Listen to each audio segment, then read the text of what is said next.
I stood in my kitchen staring at my phone, my hands shaking. 3 months. That's how long it had been since my son last called me. When I finally asked his wife why, she looked me straight in the eyes and said, "Because I chose peace over silence." In that moment, I realized this wasn't just about my son. It was about a cycle that had been breaking quietly for years. The last time my son Marcus called me, it was a short conversation. He said he was busy, work was stressful, and he would call me back soon. That call never came. Days turned into weeks, weeks into months. Every time my phone rang, my heart jumped, hoping it was him. But it never was. I am Evelyn Carter, a black woman who spent her whole life believing family meant endurance, sacrifice, and silence when things hurt. I raised my children to respect elders, to keep family matters inside the family, and to never talk back. I thought that was strength. I didn't know how much damage that belief had done. Marcus was my firstborn. I had him when I was 21, working double shifts and skipping meals to make sure he never felt poor, never felt unwanted. His father left early, and from that moment on, I told myself I would be both mother and father. I pushed him hard. I corrected him often. I believed love meant control, discipline, and high expectations. When Marcus grew up, married Danielle, and started his own family, I thought my job was done. But I didn't realize I was still holding on to control I no longer had the right to. Danielle was polite, quiet, and respectful when she first came into the family. She always greeted me with a smile, brought food to gatherings, and made sure Marcus called me regularly. I liked her, but I also watched her closely. I believed no woman would ever love my son the way I did. I gave advice even when it wasn't asked for. I commented on how she raised her children, how she spoke to Marcus, how she ran her home. I told myself I was helping. In truth, I was crossing lines. The silence started slowly. Marcus stopped calling every week. Then he stopped visiting unless there was a holiday. When I asked him directly what was wrong, he said nothing. "Everything's fine, Mom," he would say. But I could feel the distance growing like a wall brick by brick. I blamed Danielle in my heart, though I never said it out loud. I told myself she was pulling him away, changing him, turning him against me. One afternoon, after 3 months of complete silence, I showed up at their house unannounced. I brought groceries as an excuse, like I always did. Danielle opened the door. She looked tired, but calm.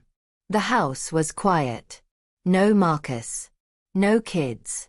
She invited me in, offered me water, and sat across from me at the kitchen table. My heart was pounding. I asked the question that had been burning inside me. Why did my son stop calling me? Danielle didn't raise her voice. She didn't cry. She didn't accuse. She took a deep breath and said, "Because I chose peace over silence." That sentence hit me harder than any argument ever could. She explained slowly, carefully, like someone who had practiced this conversation many times in her head. She said for years she stayed quiet when comments hurt her. She stayed silent when boundaries were crossed. She stayed silent when advice became criticism and love felt like control. She stayed silent because she was taught that respecting elders meant accepting pain without speaking up. But silence was costing her mental health. It was affecting her marriage. It was teaching her children that love means suffering quietly. She told Marcus she couldn't live like that anymore. She said she needed boundaries, not fights. Peace, not resentment. When Marcus supported her decision, they both agreed to step back from anyone who refused to respect those boundaries. That included me. I wanted to defend myself. I wanted to say I was just being a mother. That I sacrificed everything. That I meant well. But for the first time in my life, I listened without interrupting. I saw something I had never allowed myself to see before. I saw a brave black woman choosing herself in a world that teaches women like us to endure everything. Danielle said something that changed me forever. She said, "I didn't cut you off to punish you. I stepped back to protect myself." No one had ever explained boundaries to me like that. I went home that day feeling angry, ashamed, confused, and heartbroken all at once. For days, I replayed our conversation in my mind. I remembered moments I dismissed as small, jokes I made about her parenting, advice I gave that sounded more like orders, times I expected access to my son without considering his life, his marriage, his choices. I realized something painful. I raised my children to survive, not to feel. I taught them obedience, not emotional safety. And now, the same survival lessons were being unlearned by the next generation. Weeks passed. I didn't hear from Marcus. But instead of calling him to demand answers, I did something I had never done before. I reflected. I read about emotional boundaries. I listened to other Black women talk about generational trauma, about how control is often mistaken for love in our communities because our ancestors had to be strong to survive. I understood that strength without compassion becomes control. One evening, I wrote Marcus a letter. Not a text. Not a call. A letter. I apologized without excuses. I acknowledged the pain I caused, even if I never intended it. I told him I was learning, that I was trying to change, and that I respected the boundaries he and Danielle set. I didn't ask for forgiveness. I didn't ask for a response. I just took responsibility. 2 weeks later, my phone rang. It was Marcus. He didn't yell. He didn't accuse. He said, "Mom, thank you for the letter. It meant more than you know." That conversation didn't fix everything.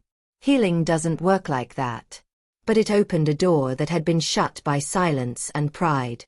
Over time, Danielle and I rebuilt something new. Not the old relationship based on fear of disrespect, but a healthier one based on mutual respect. She spoke her truth without aggression. I learned to listen without defending myself. I learned that being a mother does not mean being in control forever. The hardest lesson I learned was this: silence protects the system, not the person being hurt. Danielle didn't break the family by speaking up. She saved herself, her marriage, and her children. Today, my son calls me again. Not out of obligation but out of choice. And that means more to me than control ever did. This story is not just about me. It's about countless families where love is confused with authority, where elders are never questioned, and where women are praised for enduring pain quietly. Choosing peace over silence is not disrespect. It is self-respect. Sometimes the bravest thing a woman can do is stop explaining herself and start protecting her peace. And sometimes the hardest thing a parent can do is admit that love must evolve or it will break the very people it was meant to protect. Moral of the story: true love listens. Real strength allows growth. And peace is not found in silence, but in honest boundaries that protect the heart without destroying relationships.